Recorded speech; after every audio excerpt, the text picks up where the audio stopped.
Hey guys, সবাই কেমন আছেন? আশা করি সবাই ভালো আছেন, আমরা অনেক ভালো আছি। তো অনেকদিন পর আমরা নাটকের শুটে যাইতেছি, খুব জলদি দেখতে পারবেন লাভ সিন প্লাসে। আর স্ক্রিপ্ট লেখছে আমাদের শিরিন, আশা করি আপনাদের ভালো লাগবে, আমরা ভালো করে করার চেষ্টা করব। আর এই যে রেড রোজ দেখতেছেন, এইটার একটা সিন আছে। আর পিছনে তো আছে সবাই, সুরজ আছে, সুরজ কই রে? ওই তো সুরজ, তারপর সামিউল আছে, জেসমিন আছে, জেসমিন। তো আমরা সবাই আছি, তো দেখতে থাকেন। আজকে নাটকের বিহাইন্ড দ্য সিনও দেখাবো, তো দেখতে থাকুন।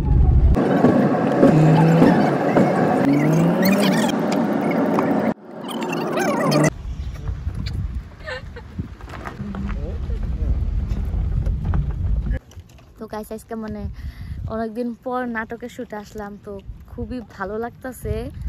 মানে অভাগিনী শিরিন আমাদের লাস্টের একটা নাটক ছিল।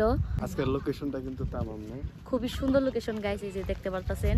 অনেক দূর আইছি আমরা। কোনে আইছি গো সাহিল? কত? পলাশবাড়ি। এটা আসলে পলাশবাড়িতে আসছি। হ্যাঁ হ্যাঁ, পলাশবাড়ি। গুয়াহাটি থেকে 30-35 কিলোমিটার তো হবে। বা দেখছেন, মানে এত দূরে। মানে কয়টা শুটের জন্য আসছি আমরা? মাত্র দুইটা সিনের, দুইটা মানে সিনের জন্য আমরা এত দূর আসছি আর কি। তো আমি জানি না কিরকম হবো, মানে অনেকদিন পর, মানে আবার খুব মানে ই লাগতেছে আর কি, অনেকদিন পর করবো, তাই না নাটক আর কি। তোমার কিরকম এক্সাইটেড? মানে আমি এক্সাইটেড, কারণ আমি নাটক করে ভালোবাসি। তো আসলে করা হয় না, তো ভাবছি এখন থেকে কিন্তু আমরা নাটক করবো। এখন কিন্তু গাইস আমাদের নাটকটা মানে আসবো আর কি।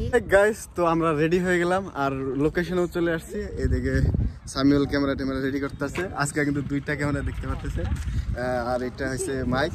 তো নাটকের কাম, তো আজকে কিন্তু সেটআপটা একটু অন্যরকম। আর এদিকে শিরিনও রেডি হয়ে গেছে। শিরিন আইডিয়া দাও। এই যে শিরিন রেডি হয়ে গেছে, আর বেবি তো কোলে আছে।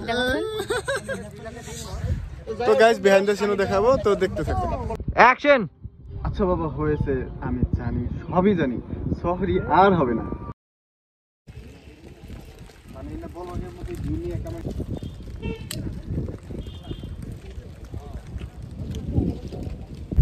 তো আমাদের শুট মানে আজকে পেকআপ হইলো, মানে অল্প সিন নিতে পারলাম, দেখতে পারতেছেন। এই তো আমরা চলে যাইতাছি এদিক দিয়া। সাহেল বলো আর কি, যে কি হইলো? মানে সময় শেষ হয়ে গেল, সন্ধ্যা হয়ে গেল। তো এখন পেকআপ করে দিছি। তো কালকে আবারও নাটকে শুট হবে, মানে যদি বাইসে থাকি। হ্যাঁ, আল্লাহ যদি বাঁচায় রাখে। মানে চেষ্টা করব ভালো করার জন্য। আর ভালো মন্দ আপনারা তো কমেন্ট করে অবশ্যই জানাবেন। হ্যাঁ, তো আপনারা ভালো মন্দ কি কমেন্ট করে জানাবেন।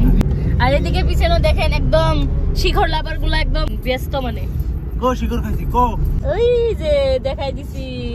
সামিউল কি নাক টানতেছো কে? শিখর খাইছে। আসলে মানে হাওয়া এত ছিল নদীর পাড়ে, সেই জন্য আর কি। কিরকম লাগলো আপনাদের শুনে যে আমরা নতুন করে নাটক বানাইতেছি? যদি ভালো লাগে তাও কমেন্ট করে জানাবেন, যদি খারাপ লাগে তাও অবশ্যই কমেন্ট করে জানাবেন। তো ভালো থাকেন, সুস্থ থাকেন সবাই। Love you, bye by.